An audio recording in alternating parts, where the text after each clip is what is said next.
10 yang terakhir kita baca bagus diamalkan juga setiap hari ramai-ramai. Dan juga diantaranya sebelahnya itu ada kisah-kisahnya. Alhamdulillah. Di sebelahnya itu ada cerita dari Ustaz kita Salahuddin di Gombak. Cerita orang yang mengamalkan salat jalaliyah yang pertama kita baca. Dan juga salawat yang apa itu yang 10 tadi. Semua ada fadilatnya. Di antaranya di sana tersebut oleh Ustaz kita Salahuddin Gombak, orang yang membaca itu Qasidah Jalaliyah di sana, akhirnya di waktu mereka ramai-ramai membaca, akhirnya ada pemuda minta juga tulisan itu supaya dia dibaca. Sudah dikasih, akhirnya dia yang meminta itu sebenarnya hilang dari mata. Orang gaib. Itu ada ketarangnya. Adapun yang di bawahnya, kisah yang kedua, dia sudah hafal salat 10, mau mengamalkan di waktu salat tahajud, akhirnya mau membaca, akhirnya ada yang membacakan ke telinga dia. Berarti kan orang gaib juga itu. Orang yang tidak ada. Dia mau baca tapi orang ada yang membaca ke telinga dia. Itu diantara keajaiban Qasidah Jalaliyah dan juga salat 10. Dan salat 10 ini juga kalau diamalkan, insya Allah orang yang kena seher juga insya Allah dihilangkan oleh Allah Ta'ala. Yang pertama sekali yang seher ini keponakan istri saya bersuami orang Medan. Kan dia kelahiran sini, perempuannya lahir di sini. Tetapi ada jodohnya kawin dengan orang Medan, seorang pelajar juga, masih belajar di sini, tapi sekarang sudah belajar. Dibawa ke Medan, sesudah dibawa ke Medan, ditampakkan kepada keluarganya di Medan, dibawa pulang kemari, akhirnya si perempuannya tadi keponakan kami menjadi orang bisu. Dan bersuara, kita bicara dia menjawab, dia sendiri pun juga dilihat. Ada kurang lebih 3 bulanan atau 4 gitu ya, yang dalam keadaan bisu tadi, nggak bisa dibicara. Cuma karena seher namanya kan. Alhamdulillah kami bacakan salat 10 yang tadi, dan juga suaminya kami bilangkan supaya baca ini. Alhamdulillah kurang lebih 3 bulan atau 4 bulan baru bicara seperti biasa. Alhamdulillah juga barakat itu salat 10. Kemarin juga saya di Malaka, ada yang menahunan yang sakit karena jin, orang dari Malaka. Dan waktu saya di Malaka, saya ketemu dengan orang itu. Waktu dia umrah, kebetulan saya pergi ke Indonesia, jadi tidak ketemu. Waktu saya di Malaka, dia tahu saya ada di Malaka, dia datang ke tempat madrasah yang saya ada di sana itu. Alhamdulillah. Nah, jadi ceritanya banyak sekali, hampir 1 folio tuh kisahnya. Dan diantaranya itulah keadaan jin dan sebagai orang yang sampai kelihatan istilah lain hantu ini. Alhamdulillah juga dibacakan salat 10, alhamdulillah selesai. Padahal menahunan katanya itu sakitnya itu. Dan alhamdulillah kebetulan anaknya mau melahirkan, tetapi di dalam keadaan di dalam hafilnya itu anaknya itu kepalanya di atas, sungsang. Jadi dia telepon kemari sama saya, doakan, kan saya baca saya salat 10. Akhirnya dekat melahirkan, alhamdulillah anak tadi seperti biasa ke bawah, atau paling ke bawah lagi. Asalnya tadi di atas. Susah sakit tuh dia pergi ke dokter dan sebagainya. Alhamdulillah tidak bisa. Alhamdulillah saya sudah dibacakan salat 10. Alhamdulillah. Ya bukan 1 kali ya, dibaca juga mungkin hari-hari entah berapa kali. Wallahualam. Alhamdulillah kembali seperti biasa, seperti orang juga. Dan juga diantaranya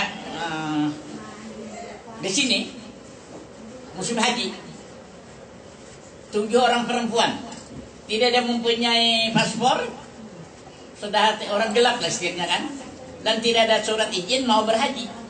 Kebiasaan kan kalau orang berhaji ada surat juga minta, kalau tidak punya paspor ada apa.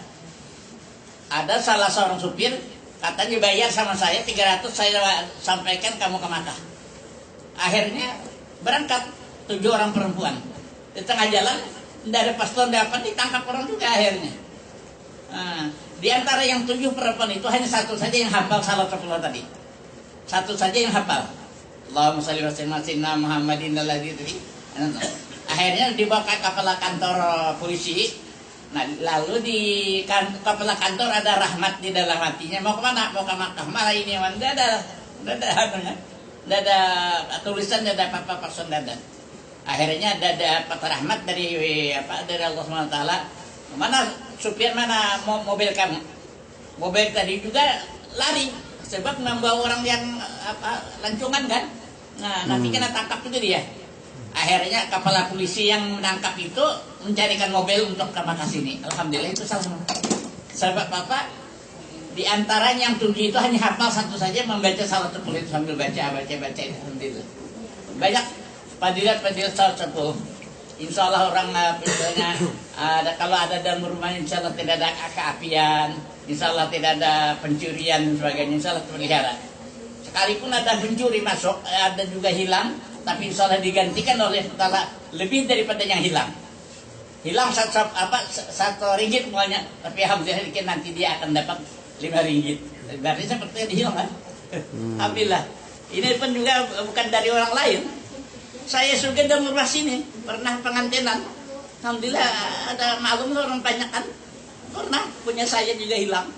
Alhamdulillah mungkin 2-3 bulan digantikan oleh mungkin 5 kali yang hilang itu. Alhamdulillah. Saya sendiri banyaklah cerita-ceritanya. Insya Allah tidak keapian juga. Cucu saya sendiri karena listrik sudah 1 jam tidak bersuara. Mulut juga hangus bau. Dikira sudah mati. Alhamdulillah selamat. Cucu saya tadi yang ada membawakan makanan tadi kan diantaranya. Nah itulah diantaranya. Selain pada itu, ada pun yang kasidah yang kita baca terakhir Irhamul Walidai, ini pun juga banyak fadilatnya. Fadilatnya banyak sekali.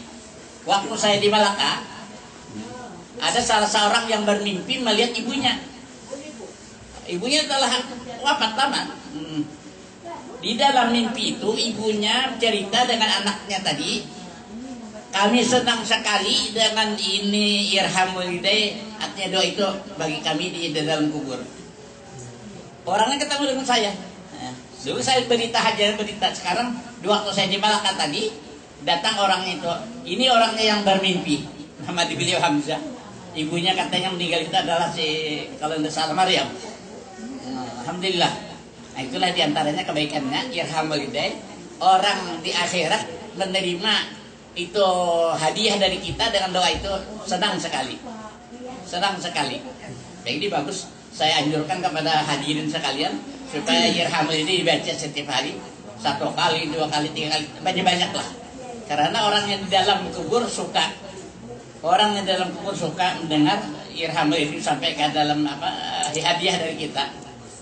Itulah di antara di Malaka. Adapun yang kami dapat juga di Kelantan, di pondok pesantren namanya Ahbabul Mustafa. Kepala kantamannya sama madrasah ustaznya adalah Ustaz Abu Aswad. Ahbabul Ustaz Abu Aswad. Apa tadi? Abul Aswad. Abul Aswad. Itu juga ada cerita. Dia ceritakan Abu Aswad salah seorang orang meninggal orang tuanya. Tapi di dalam keadaan orang tuanya waktu hidup katanya banyak lupa kepada Allah Subhanahu wa taala. Maklumlah orang lupa kepada Allah kan mungkin banyak juga kesalahan kan. Pertama dilihat oleh anaknya, si ayahnya tadi dalam mimpi tidak senang hatinya. Si anaknya melihat ayahnya dalam mimpi tidak senang.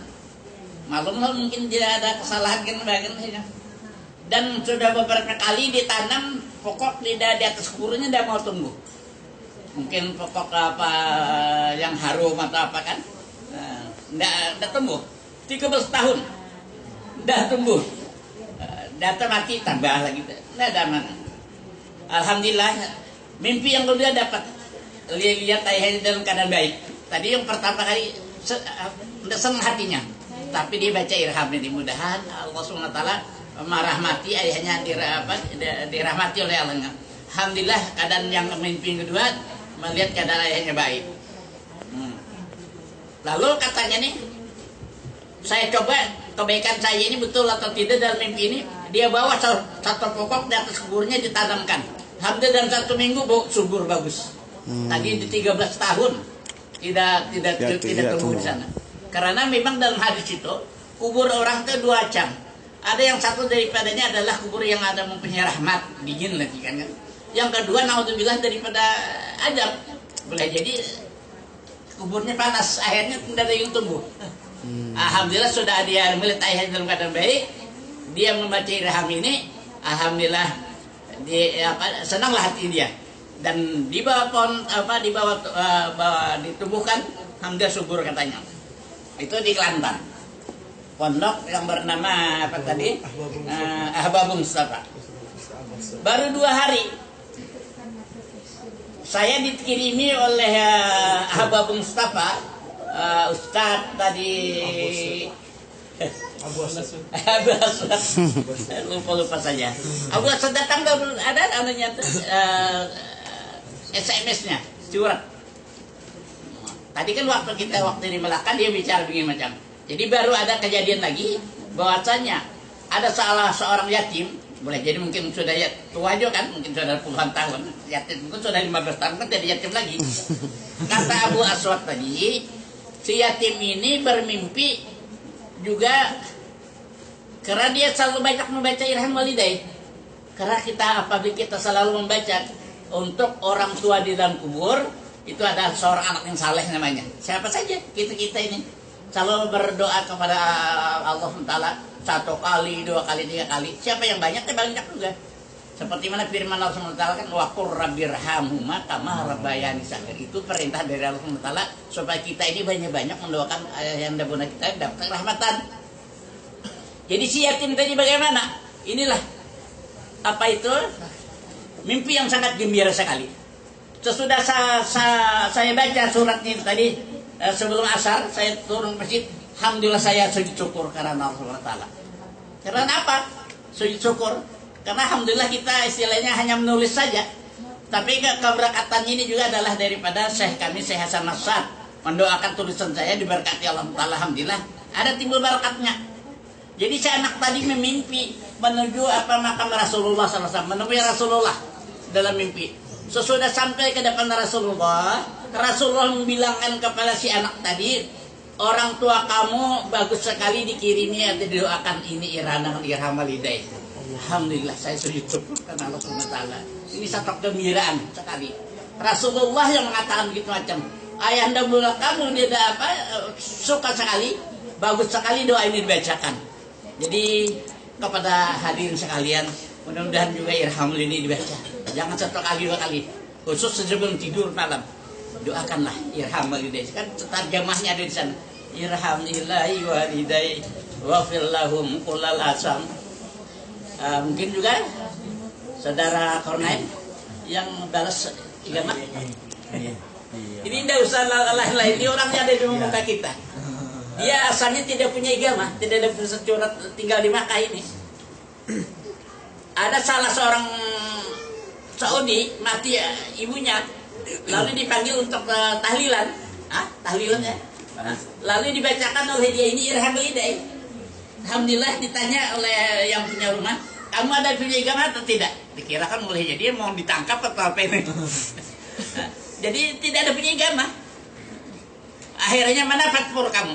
Saya bikinkan agama untuk kamu, artinya balas, artinya majanan gratis. Kalau biasanya orang dapat 3% mungkin 5.000 atau 6.000 kasih.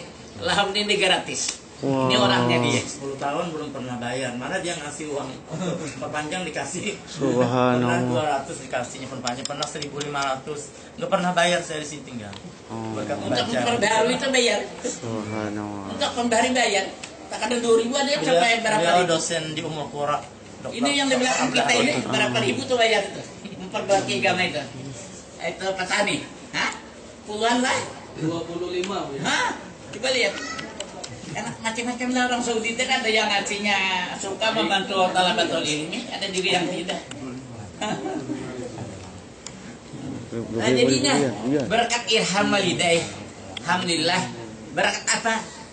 Doa Syekh saya yang bernama Syekh Hasan Nasar, waktu saya tulis Bukan itu saja, yang banyak lah diantaranya. Alhamdulillah kata beliau, tulisan kamu mabruk berkat Allah. Alhamdulillah berkat kamu timbul. Maupun yang dapat yang mimpi Rahmahidai ataupun juga yang mana Jalaliyah yang kita baca banyak sekali timbul. Alhamdulillah. Berkat apa? Berkat sehat sama sah. Mungkin juga bapak-bapak yang saudara belajar di pondok ada juga membaca kitab beliau kan di sana. Ada punya dia tulisan dan sebagainya. Nah, karena apa? Doa beliau itu apabila berdoa langsung kabul di sisi Allah Taala. Karena apa? Karena orang yang wara. Artinya wara itu kalau tidak tahu makanan ini halal ataupun haramnya tidak mau dimakan dia. Ini orang wara. Kalau kita makan saja apa saja dikasih orang. Dia dijadikan oleh Saudi di sini dulu sebelum masih yang raja pertama Abdul Aziz dijadikan qadi di Makkah sini. Kata beliau Syekh Samatet ini setiap bulan uang dikasih gajian itu tidak masuk ke perut dia. Karena uang pemerintah sekarang ini adalah uang apa? Uang istilahnya uang subhat. Halalannya tidak 100% halal. Nah ini kita kalau ada yang kasih uang, kasih ambil saja. Dia ada warang. Beliau tidak masuk ke perut dia. Jadi maaf juga yang ada yang mau dapat gajian dari pemerintah ini, kenapa? Orang marah tidak mau dia masuk ke perut dia. Karena bagaimana? Sekarang kan pemerintah kalau ada kan ada cukai kan cukai, ya. Tahu kan cukai? Cukai ya. Nah mungkin ada yang pelihara babi juga ada di cukai juga ada babi. Macam-macam. Jadi uang pemerintah sekarang ini lagi. sudah campur bank. Bank ini kan ambil riba. Ambil apa namanya itu? Riba. Bunga. Jadi uang sekarang ini memang kata Rasul SAW akhir zaman ini riba tersebar banyak. Kalau kita tidak makan ribanya karena debunya kita ini. Karena uang sekarang masuk bank, jadi karena debunya sudah kita ini. Tidak bisa terhindar. Hah? Insya Allah. Ya mudah-mudahan kita istilahnya darurat, tidak apa-apa kan? Iya. Darurat tidak apa-apa, insya Allah. Nah itulah diantara ilham walidai. Bagus diamalkan. Saya anjurkan kepada Bapak yang hadir di sini. Dan juga yang dari Samarinda ini. Ya. Ustaz dari Samarinda. Ini juga Ustaz dari mana? Malaysia. Gombak ya, Gombak. Di Gombak ya. Ya, Gombak. Sama dengan Salahuddin. Salahuddin dengan Ustaz Syekh Razak. Sama. Sama di kampung itu. Ya, si Gombak. Iya. Mudah-mudahan nanti di kampung juga disebarkan diamalkan. Insyaallah. Karena kebaikan ini adalah diantaranya Rasul Sallallahu Alaihi Wasallam membilangkan kepada si anak yatim tadi, doa kamu irham walidai untuk ibu bapak bagus sekali. Ya. Karena siapa saja memimpi dengan Rasulullah, syaitan tidak bisa ganggu. Kalau kita yang mimpi kepada orang ketemu dengan orang yang baik banyak boleh. Jadi syaitan itu menyerupa dia. Tapi kalau orang melihat Rasulullah dalam mimpi itu betul. Anda syaitan tidak bisa ganggu. Rupa Rasul Sallallahu Alaihi Wasallam itu memang 100% itulah Rasulullah. Kalau seandainya dalam mimpi di dalam mimpi kadang wajah Rasulullah pokoknya bukan seperti dalam kitab-kitab itu matanya yang mimpi saja yang salah. Tapi Rasulullahnya tetap bagus. Ini kalau orang mimpi Rasulullah tidak seperti elok, tidak apa namanya kan? Itu matanya yang melihat itu yang kurang baik. Itu saja lagi kata-kata ulama. Ada pun Rasulullahnya tetap orang yang baik. Nah itulah diantaranya saya anjurkan irham waliday ya. Selepas itu sedikit ada cerita ringkasan yang mana Nabi kita Muhammad Sallallahu Alaihi Wasallam sebelum hijrah Nabi kita keluar rumah membaca Yasin. Baca Yasin 1 sampai 9 ayat. Jadi diantaranya bagus sekali kita kalau keluar rumah itu bacalah zikir. Mau apa Yasin, mau apa Bismillah, Mentobillah atau apa saja banyak. Dia ayat atau kursi dan sebagainya. Nabi kita bermalam di Jabal Sur 3 malam. Dia kan sudah melihat Jabal Sur, sudah kan? Ya. Yang lain juga sudah Jabal Sur lihat. Sudah. Tetap Nabi malam di sana 3 malam. Nah, malam yang keempat Nabi kita meninggalkan Jabal Sur menuju Madinah. yang dibawa oleh beliau hanya setahun saja. Jadi bergiliran dengan Abu Bakar. Terkadang Nabi kita di atas. Karena kalau giliran di atas, terkadang Nabi kita juga gilirannya ke bawah. Begitu macamlah. Setahun saja kan. Akhirnya di mana? Sesudah Nabi kita dekat Madinah, akhirnya giliran Rasul sallallahu alaihi wasallam di bawah yang jalan kaki. Abu Bakar yang di atas. Hai Rasulullah, engkau yang disambut orang ini maunya engkau yang di atas. Saya merendahkan diri, artinya saya tidak sama jalan saja. Sampian di atas. Nabi kita tetap tidak menerima. Inilah keadilan Rasulullah SAW. Tidak diterima oleh Rasulullah. Yang pantas kan memang begitu. Rasulullah yang mau disambut orang. Disuruh oleh Abu Bakar, hai Rasulullah, sampian di atas. Saya jalan kaki. Tidak mau Rasulullah SAW. Inilah keadilan Rasulullah SAW. Inilah satu pada pelajaran Rasulullah SAW. Kita itu harus hidup, bukan wajib hidup dalam keadaan adil. Maupun keadaan mempunyai saudara yang punya istri lebih satu, ataupun ada adil dengan anak, sebagainya kan. Ini bukan ada yang dua istrinya. Keadilannya harus dijaga dengan anak dan apa saja. Nah, begitulah keadaannya. Sudah sampai ke Madinah, Nabi kita disambut oleh kaum Ansar dengan kasidah-kasidah yang telah kita kenal dengan biasa, yaitu kasidah Tala al-Badru. Marilah kita baca Tala al-Badru bersama ya. Tala al-Badru alaina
Ya Nabi salam